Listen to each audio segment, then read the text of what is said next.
Ito kahit papaano ay good news pa rin. Alam ba ninyo na dalawa sa mga head coach ng NBA team na nagsasabing magaling ang Gilas, na-impress sila, humanga sila sa Gilas, Pilipinas.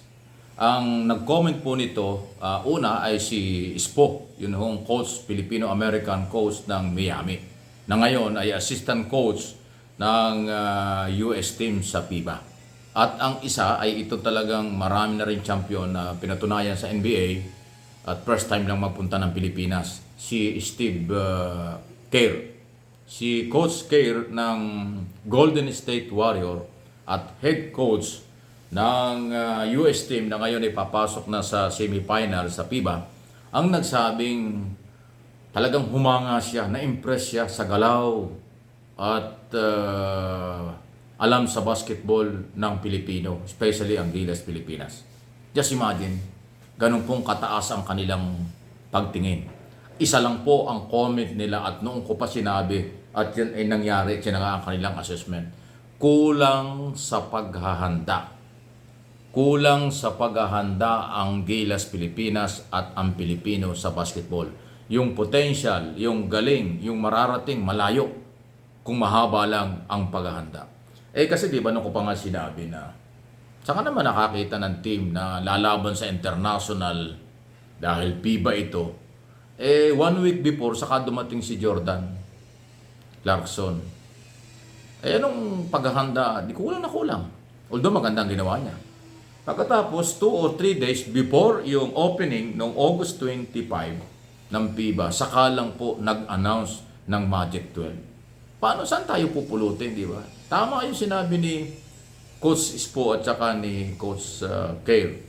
Na magaling, nakakahanga talaga ang Pinoy kasi hindi naman tayo kulang sa height. Meron tayong 7-footer, 6'9", 6'7", 6'5", 6'3", ganon-ganon. Pagdating sa height, meron tayong panlaban. Yung paghahanda. Kung tayo lang po ng mga Pilipino, yung mga sports official, yung PBA, Samahan ng Basketball sa Pilipinas, at yung mga may-ari na mga team ay maagang naghahanda, malayo talaga ang mararating natin. Kasi nakita ko naman, may kaya ng Pilipino. Sabi nga nung dalawang coach na binabanggit natin, hindi naman veterano, napakagagaling. Ay si Coach Kerr, hindi lang magaling na coach, magaling na manlalaro din niya. Dahil nung kasama yan ni Michael Jordan, ilang beses nag-champion. Si Coach Spo na Filipino-American, 2 beses na nag-champion at nakakapasok sa mga finals sa NBA. Hindi biro makapasok doon. So nakita nila yung potential, yung galing. Kaya nga humahanga sila. Impress nga sa Pilipino. So sana yung observation na yan ng mga dayuhan, mga dumayo dito sa atin na until now nandito pa rin sa galing ng Pilipino, sana masusugan ito ng panahon. Kung meron tayong at least kalahating taon, 6 months na paghahanda, yung 6 months before yung international event sa FIBA or ASEAN Game, meron tayong kalahating taon na paghahanda, malayong mararating. Baka masama tayo doon, magulat tayo na kasama tayo sa mga international player na may mga NBA players na tayo ay kasama sa level. Di ba? Yun isipin mo kung ngayong katatapos ito lang hong FIBA, 4-1 tayo. 2 days before, bago na-organisa yung Magic 12. Kung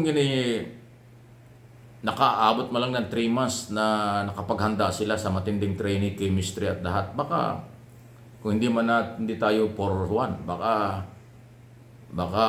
2-3 or 3-2, mga gano'n.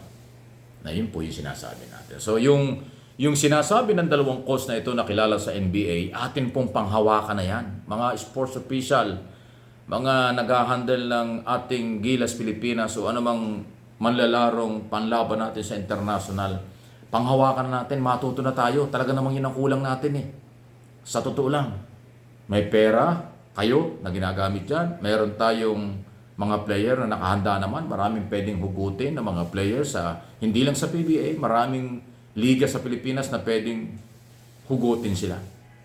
Kung masyado kong gipit sa panahon, hindi talaga.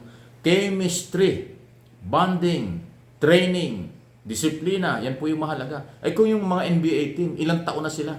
Minsan 15 years, 10 years, na magkakasama sila. Walang ginagawa sila kundi basketball. Training ng training hanggang sa, natatalo pa.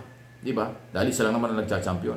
Ayun pa kaya na, paano di tayo matatalo na masyadong, isipin mo 3 days before, saka lang kayo nagsabi na ito pala yung 12 panlaban natin. Di ba ganun? Well, hindi naman tayo sa nakikialam. Kaya lang ho, nakikialam tayo kasi Pilipinas ang dala nyo. Kung ang dala nyo PBA lang, hindi na kami makikialam. At ang channel na ito, hindi na makikialam. Kasi alam ko naman, PBA, kanya-kanya, kayo-kayo lang yan eh. Negosyo nyo yan eh. Philippine Basketball Association, kayo-kayo lang yan. Hindi yan pang international. Pero pag sinabing Gilas Pilipinas, para sa FIBA at ASEAN Game, abay dala nyo ang buong Pilipinas. Dala nyo ang mga Pilipino. So, lahat ng Pilipino may karapatan mag-suggest, matuwa, madismaya dahil Pilipinas at Pilipino sila. Yun po yun. Huwag kayo magalit kasi yung style ni Coach Reyes na isang araw, yung statement niya, piko na siya. Sabi niya, yung tingin sa akin ng mga Pilipino, akala mo ako yung nangako ng 3 to 6 months, magbabago ng halagang 20 pesos ang kilo ng bigas. Isipin mo. Pinulitika pa. Political statement yun eh. Yun yung programa ng gobyerno, panaginip, pangarap ng Malacanang na umabot sa 20 pesos. O isipin mo, ginawa mo pong halimbawa yun. Ano yun? Ano yun, Mr. Reyes? Ang layo ng rise sa issue ng Gilas Pilipinas. Pero ginawa mo pang sample yun. So, ang dating doon para sa akin, para masyado kang napikon, ay dapat nakalaan ka sa ganon. Dahil mataas ang expectation ng mga Pilipino sa basketball. Di ba? Talaga namang ikaw may pagkukulang kasi yung iyong style, luma eh. Pang PBA lang eh. Nakalimutan mong FIBA ito. Sa ASEAN, yung style mo, hirap na hirap nga tayo manalo eh. Tapos FIBA ito, ganun pa rin ang style mo, di ba? At para po sa kaalaman ng lahat, paalaala lang, Coach Reyes, walang personalan, trabaho lang po ito. Ang buhay ng team para manalo ay nasa coach. Ang coach ang gumagawa ng game plan. Siya yung nagdidesisyon kung sinong player ang gagamitin. Kahit na anong galing ng player, kung hindi pinalalaro ng coach, wala yun. Kahit na anong sipag ng player, nasa puso ang manalo, kung ayaw palaruin, wala rin yun. Kaya nasa coach. Kaya huwag kang pikon. Huwag mong alintulad sa issue ng statement tungkol sa Rice. Malayo ang usapin ng Rice sa performance ng Gilas Pilipinas. Ikaw naman, talaga lang umalis ka na nga, nag-resign ka na nga, sumusundot pa ng mga ganong mga bagay-bagay. Huwag na. Nagpapakita lang na, sabi mo, sige, tanggap na yon ng channel na ito at ng mga Pilipino siguro na hindi ka deserve na ikaw ay mabatikos. Pati yung pamilya mo, totoo yun, pamilya mo yan eh. Pero huwag mo namang ihalo yung isong political statement tungkol sa pagkain kaysa sa basketball. Malayo po yun. Malayo.